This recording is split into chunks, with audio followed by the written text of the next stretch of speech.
하나님 말씀 구약성경 민수기 12장의 말씀입니다. 구약성경 민수기 12장 1절, 2절, 3절 말씀입니다. 모세가 구스 여자를 취하였더니 그 구스 여자를 취하였으므로 미리암과 아론이 모세를 비방하니라. 그들이 이르되 여호와께서 모세와만 말씀하셨느냐 우리와도 말씀하지 아니하셨느냐 하며 여호와께서 이 말을 들으셨더라. 이 사람 모세는 온유함이 지면의 모든 사람보다 더하더라. 아멘. 떡국들 혹시 드셨습니까? 아침에 웬 호강스러운 말이냐 하시지요. 오늘 설날이라 그러더라고요. 보니까 아주 조그만한 글씨로 쓰여져 있는 구정. 옛날에 저희들 구정이라고 했는데 설날이라는 표현이 훨씬 좋은 것 같아요. 자, 늘 해도 좋은 인사 한 번 더 하십시다. 옆에 분들하고 구정이니까 설날이니까 새해 복 많이 받으십시오. 같이 한번 인사하십시다.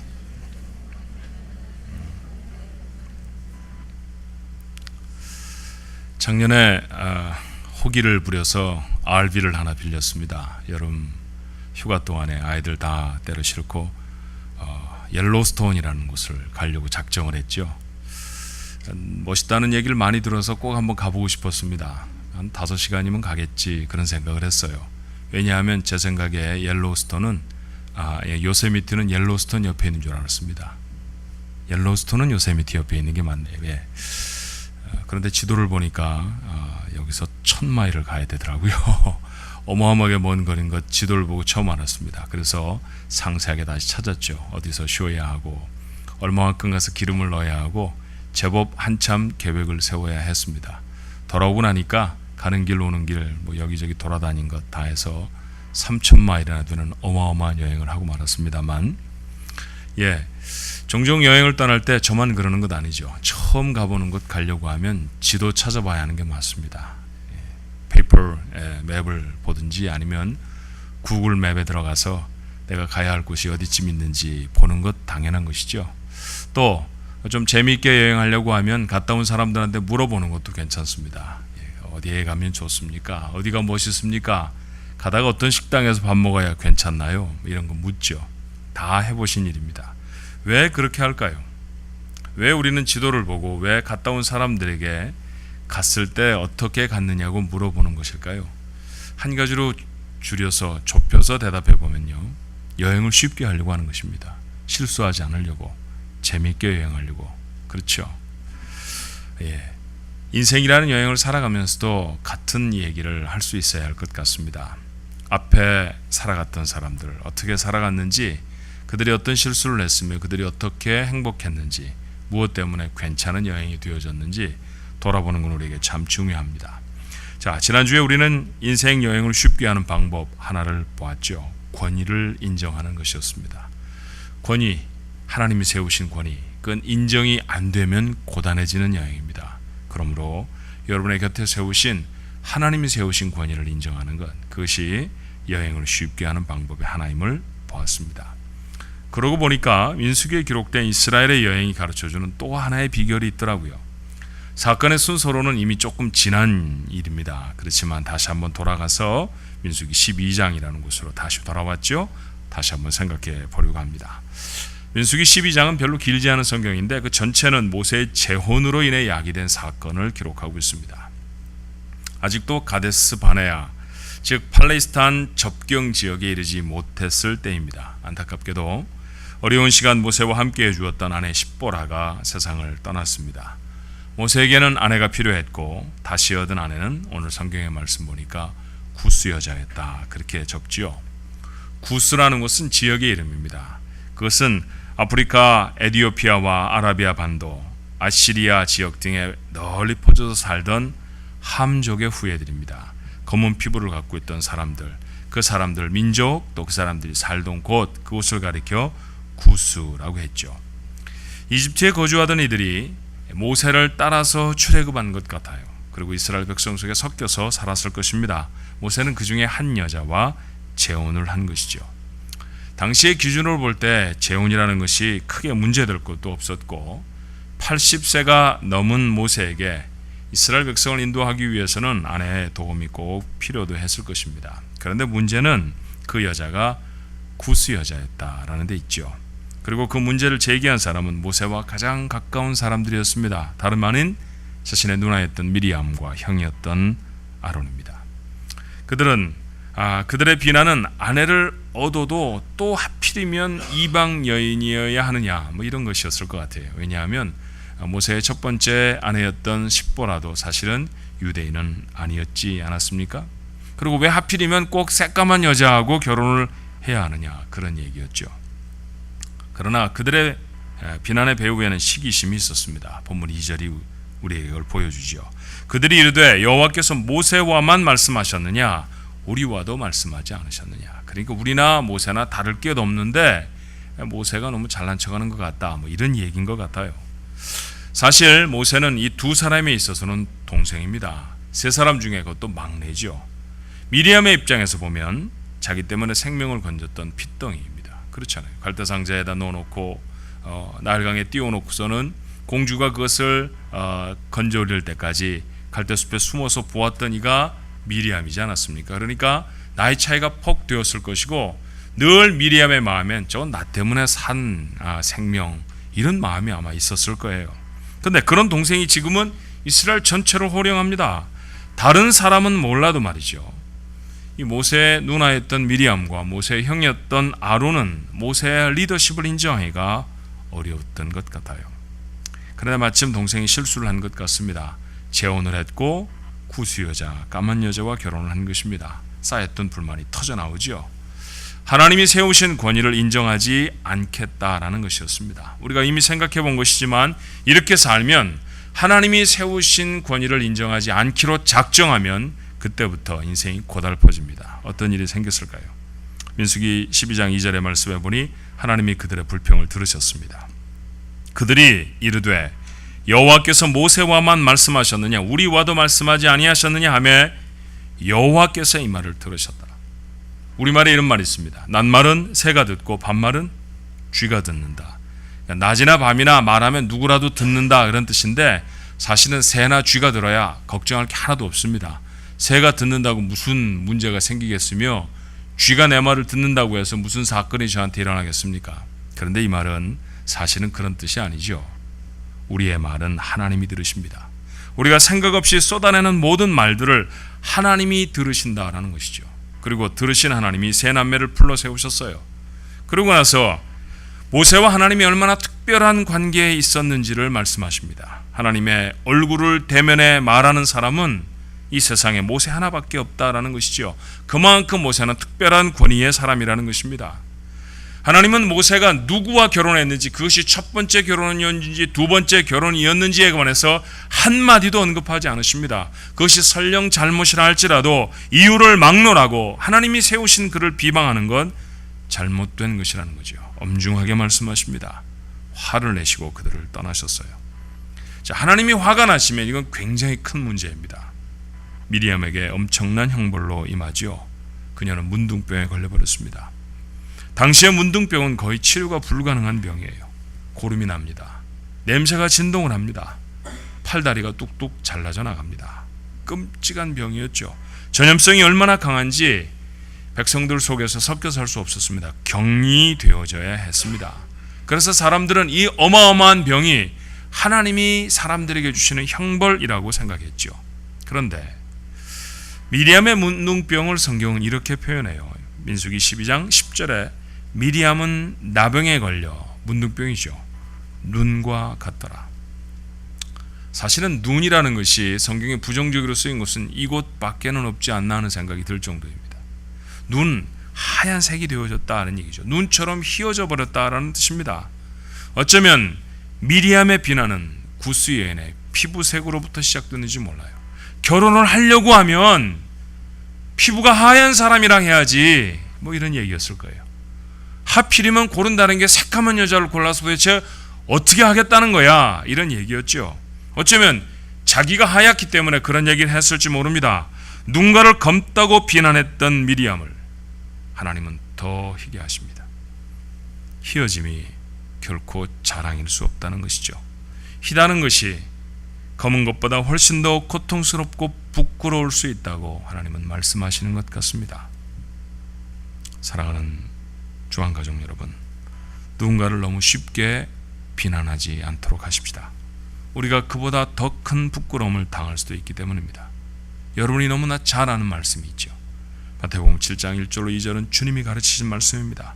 비판을 받지 아니하려거든 비판하지 말라. 너희가 비판하는 그 비판으로 너희가 비판을 받을 것이요 너희가 헤아리는 그 헤아림으로 너희가 헤아림을 받을 것이니라. 미리암의 상태는 심각했습니다.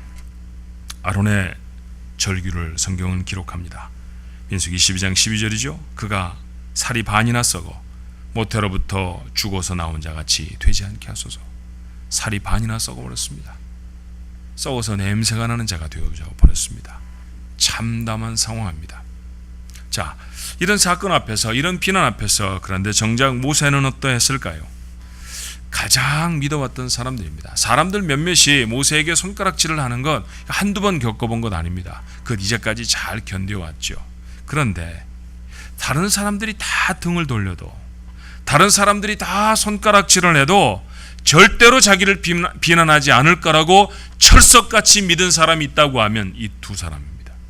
자기의 형과 자기의 누나, 자기 생명을 살려주었던 누나야 자기를 비난할 리가 없을 것이라고, 자기와 함께 이스라엘 백성들을 애굽에서 탈출시켰던 형 아론이야말로 자기를 비난하지 않았을 것이라고 아마 모세는 그렇게 믿었을지 모릅니다. 그런데 그렇게 믿던 사람들이 자신을 독하게 비방합니다.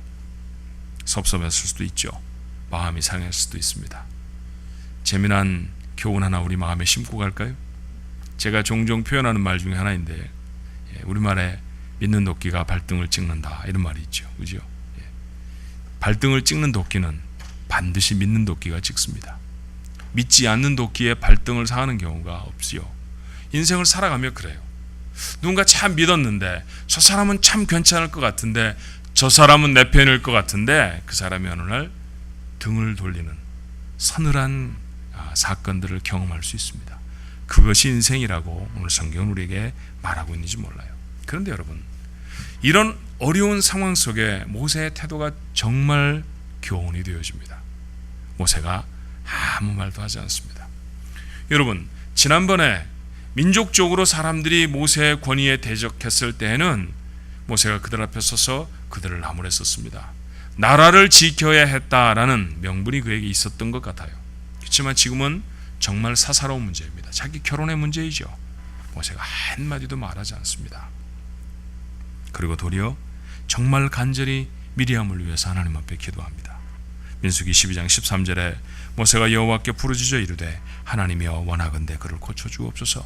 원문에 보니까 이렇게 되어 있습니다. 하나님, 내가 원합니다. 그를 고쳐주십시오. 내가 정말 원합니다. 이 원한다는 얘기가 두 번이나 기록되어 있더라고요. 정말 간절히 자기 누이의 병이 낫기를 위해 하나님 앞에 기도합니다. 중요한 것은 이런 모세의 모습을 성경이 어떻게 평가하는가라는 것이죠. 본문 마지막 절이었어요. 3절에 이 사람 모세는 온유함이 지면의 모든 사람보다 더하더라. 그죠? 우리가 쉽게 하는 말로 말하면 모세는 이 세상에서 가장 온유한 사람이다 라고 말합니다. 두 번째 교훈입니다.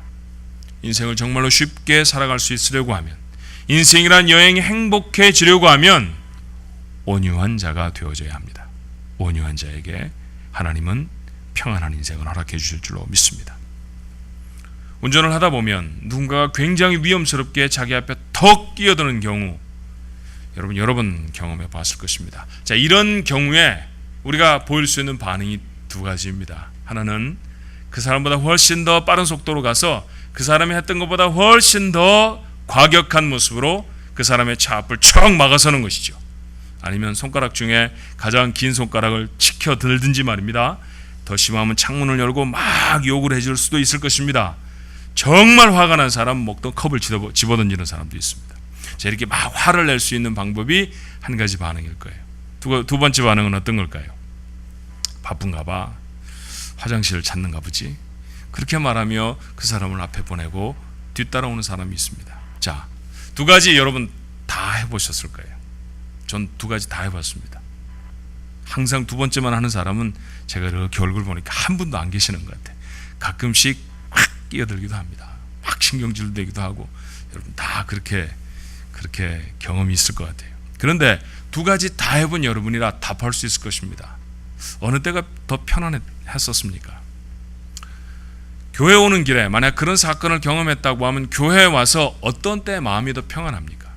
사실 조금 전에 나를 턱 끼어들었던 사람 앞에 내가 그 사람보다 더 빠른 속도로 끼어들고 막 삿대질을 하고 욕설을 하고, 그리고 결국 이겨서 내가 그 사람 차 앞에 달려서 교회까지 오면 예배가 다 끝날 때까지 가슴이 쿵쾅쿵쾅 뜁니다. 불안하고 속상하고 힘들고 짜증나고 이상하게 뭔가 잘못된 것 같고, 그런데 바쁜가 봐 그러고 앞서 보냈으면요 기억도 안 납니다. 그런 사건이 있었나 싶지도 않게 잊어버리고 맙니다. 여러분, 짧은 여행을 하면서도 우리가 이런 경험을 할 수 있지 않아요? 인생 여행도 다르지 않습니다. 온유한 자로 살면 편합니다. 그리고 복이 있습니다. 성경이 약속하는 복들 두 가지만 살펴볼까요? 첫 번째 복은 마태복음 5장에 있는 복입니다. 온유한 자는 복이 있나니 그들이 땅을 기업으로 받을 것이며. 온유하게 살면 땅을 기업으로 받습니다. 세상에 짐승들이 살고 있는데 짐승들은 서로 먹고 먹히고 뭐 이러면서 삽니다. 그래서 그것을 우리는 보통 먹이 사슬 또는 먹이 피라미드 뭐 이렇게 말하죠. 양이나 염소 뭐 이런 것들은 호랑이나 사자 이런 것들이 다 잡아먹고 살잖아요, 그죠? 잡아먹는 것이 있고 잡혀먹는 것이 잡혀서 먹혀지는 것이 있습니다. 한번 곰곰이 생각해 보십시오. 잡아먹는 것이 힘이 세잖아요, 그죠? 힘센 것과 힘이 약한 것이 있습니다. 하나는 굉장히 과격하고 이렇게 사나운 것이 있고, 하나는 좀 온유하다고 생각되는 것이 있습니다. 그런데 이 세상에 어떤 짐승의 숫자가 더 많습니까? 부지런히 소나 양을 잡아먹는 호랑이가 더 많아야 할 것 같은데, 사자가 더 많아야 할 것 같은데, 그런 포식자의 숫자는 개체는 훨씬 적습니다. 잡혀먹히는 양이나 소가 훨씬 더 많습니다. 누가 더 오래 살까요? 약한 거 잡아먹고 사는 호랑이나 사자가 더 오래 살겠습니까? 잡아먹히는 양이나 소가 더 오래 살까요? 양이나 소가 더 오래 산답니다. 누가 더 넓은 지경을 차지하고 살까요? 동물학자들은 당연하게 잡혀 먹히는 것들이 훨씬 더 넓은 지역에 분포되어 삽니다. 짐승들을 통해 우리에게 말씀하십니다. 온유한 자는 땅을 차지하고 산다고 말이죠. 창세기 26장의 말씀에 보니 이삭의 일화가 있습니다. 그가 그랄에 거주할 때였습니다.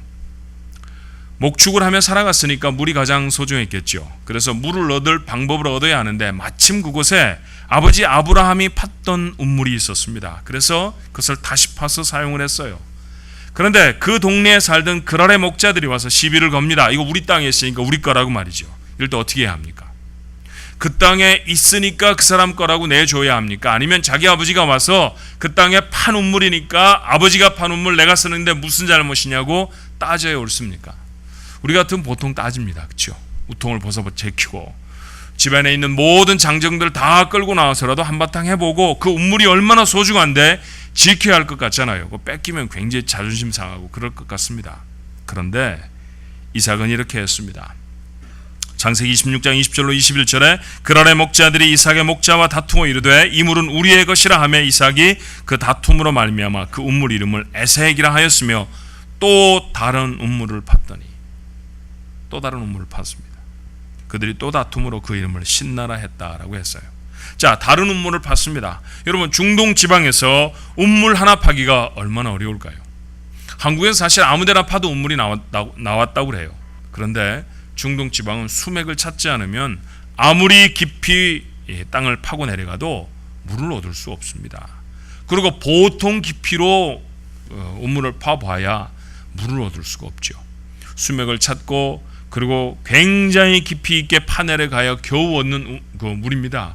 그렇게 소중하게 얻는 우물인데, 얼마나 고생해서 얼마나 어렵게 얻은 우물인데 그 쉽게 포기하는 것, 그건 어려운 일이죠. 그런데 시비가 걸리면 그는 피했습니다. 그리고 또 다른 우물을 팠습니다. 근데 시비가 그치지 않아요. 또 시비를 겁니다. 이번쯤에는 한번 붙어봐야 할 것 같지 않아요? 그런데 이삭은 어떻게 했나요? 이삭의 선택은 이번에도 또 다른 우물을 파는 것이었습니다. 22절이죠.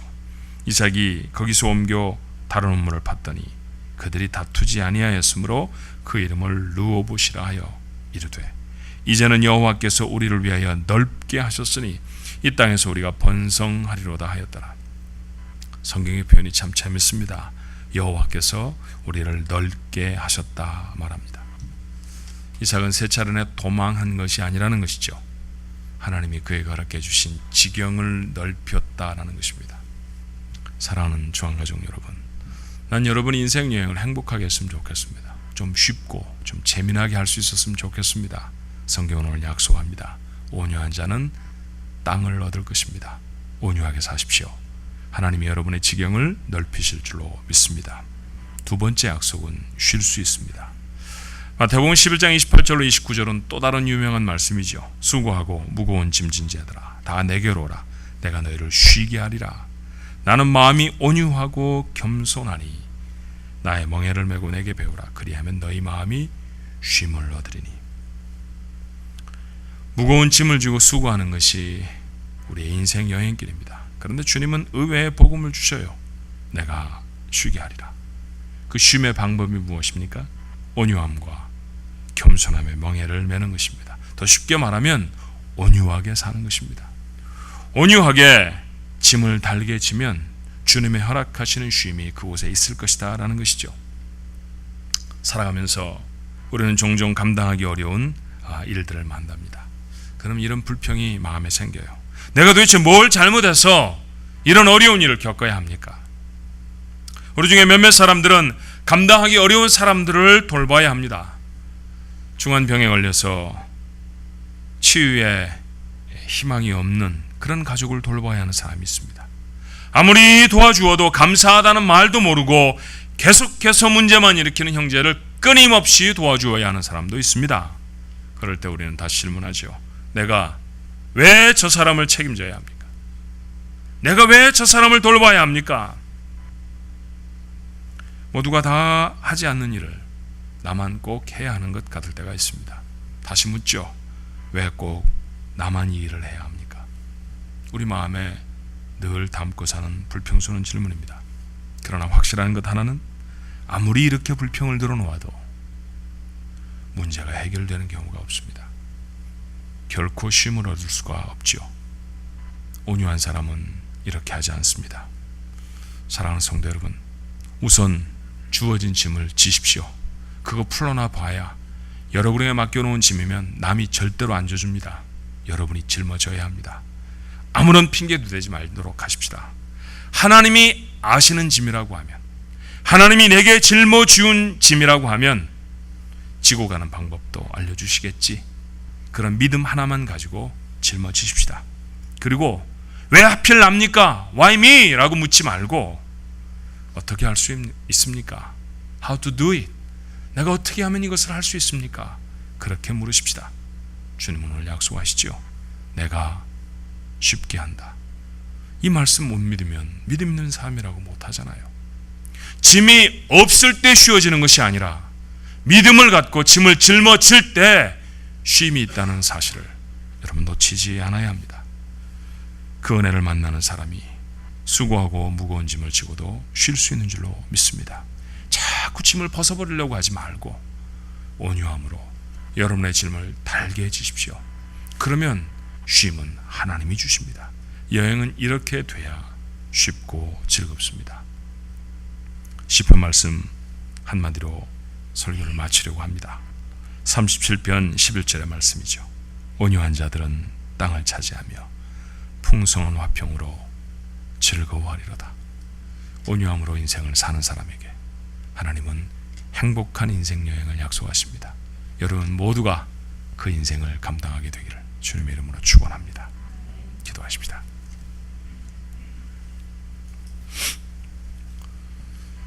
한쪽 뺨을 때리면 다른 쪽 뺨을 돌려대라라는 말씀을 우리 중에 모르는 사람은 아무도 없습니다. 그러나 우리가 누군가에게 한쪽 뺨은 고사하고 말이라도 험한 말을 들으면 우리는 꼭 2배, 3배, 10배쯤 갚아주어야 이기는 것 같고 그렇게 세상을 살아야 살아남을 것 같은 불안함으로 살아갑니다. 그래서 사실은 쉬지 못했습니다. 그래서 사실은 잃어버린 게 너무 많습니다. 오늘 성경은 우리에게 말합니다. 비난을 받을지라도, 이유 없는 다툼이 있을지라도, 내가 명확하게 규명할 수 없는 짐들이 내 어깨에 짊어지어져 있다 할지라도 온유함으로 그것을 묵묵히 지고 가면 그곳에 하나님의 복이 있다고 하셨습니다. 지경이 넓혀지리라, 쉼을 얻으리라. 이 축복의 말씀 붙듭니다. 강팍하게 거칠게 살았던 우리의 지난날을 주님 용서하시고 하나님과 부끄러운 마음이 우리의 마음에 들게 하옵소서. 앞으로는 온유한 자로 살겠습니다. 모세와 같이 온유한 자로 우리의 남은 인생을 살아가게 하옵소서. 그때 주님 허락하시는 쉼도, 주님 허락하시는 넓혀지는 축복도 저희 것들 줄로 믿습니다. 멋지게 인생 여행을 감당해서 어떤 시인인가 말한 것처럼 하나님 앞에 섰을 때 인생 소풍 참 즐겁고 재밌겠습니다.